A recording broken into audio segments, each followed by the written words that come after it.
My name is Tom. A long time ago I decided to take a series of quests. This is the story of my second quest, a 93-mile solo backpack hike along the Wonderland Trail in Mount Rainier National Park. But before I tell you about the story, let me tell you about my friend Dave. This is Dave Clemmer. Dave and I went to high school together at Henderson High School back in Westchester, Pennsylvania, just a few years ago. Since that time, he's moved out to Seattle, Washington.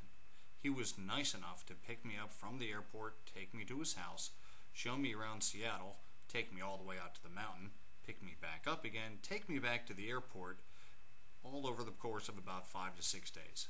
If it wasn't for he and his wife Marie, I never would have been able to make this trip possible. So before I go on, thank you both very much. This is the main headquarters where I had to go in and register for my trip.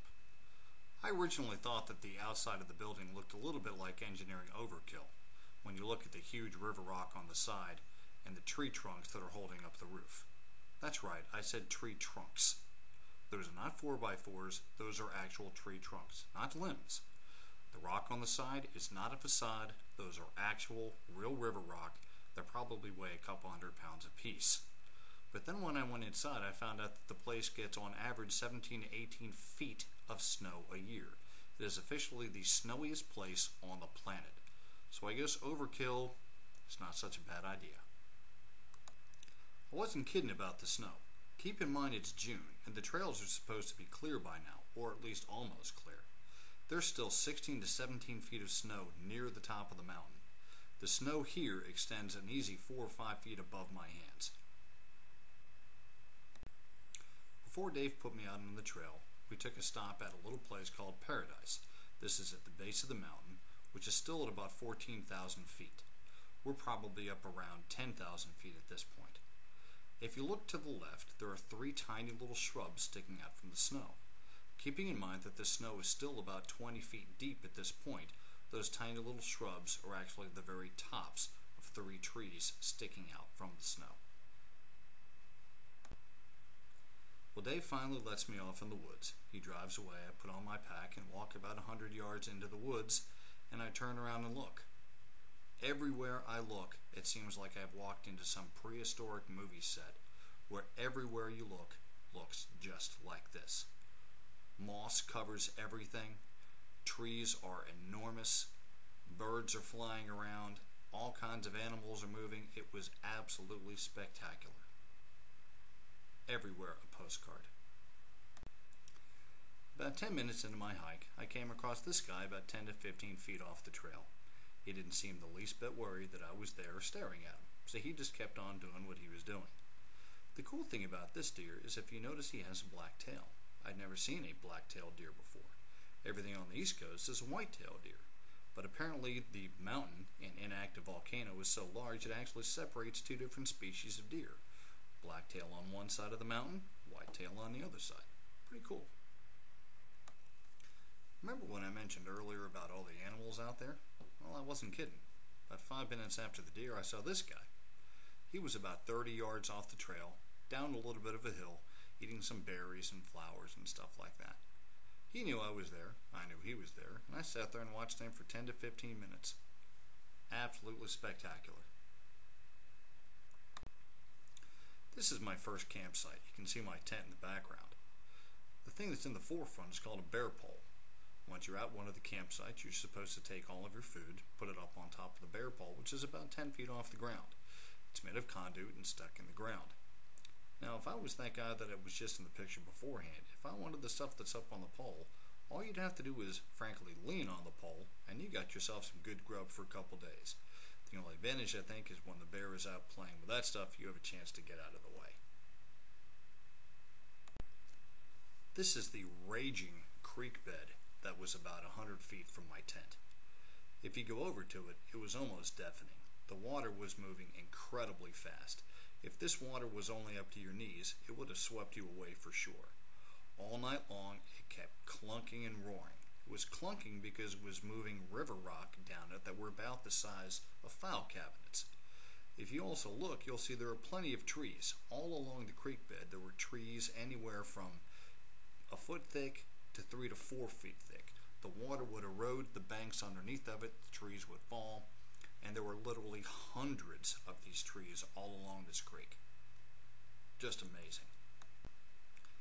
You couldn't throw a stick on this hike without hitting a waterfall. While that sounds a little funny, there was so much snow up on the mountain, 17 to 18 feet, still melting, that it created these huge torrents of waterfalls and blazing creeks everywhere you looked. Absolutely gorgeous. Kind of hard to tell what's so interesting about this picture. It's a log. But what you don't really understand is that if you walk up to the log, it's about 5 to 5.5 feet wide. This was just one of hundreds of logs everywhere you looked. If you look down off to the side, you'll see that there are hundreds more logs just like it. There was so much fallen timber everywhere you looked. Keep in mind when you look at this picture that it's late June, almost July. I looked like I just spent the last half hour running away from that bear you saw in earlier pictures. Actually not the case. I had about a 40 to 50 pound backpack, was going up about a 45-degree grade up to the top of the hill as far as I could go before I finally lost the trail. The snow here is anywhere from 4 feet thick to 10 feet thick. I felt like I had just gotten run over by a freight train and thought it'd be a good opportunity for a picture. Good thing is, I still have all my hair, a little gray on the sides, but not too bad for a guy that just turned 50. After I finally decided the snow got too thick and I couldn't go any farther, I decided to head back down the trail. The cool thing is I found these 2 bear tracks.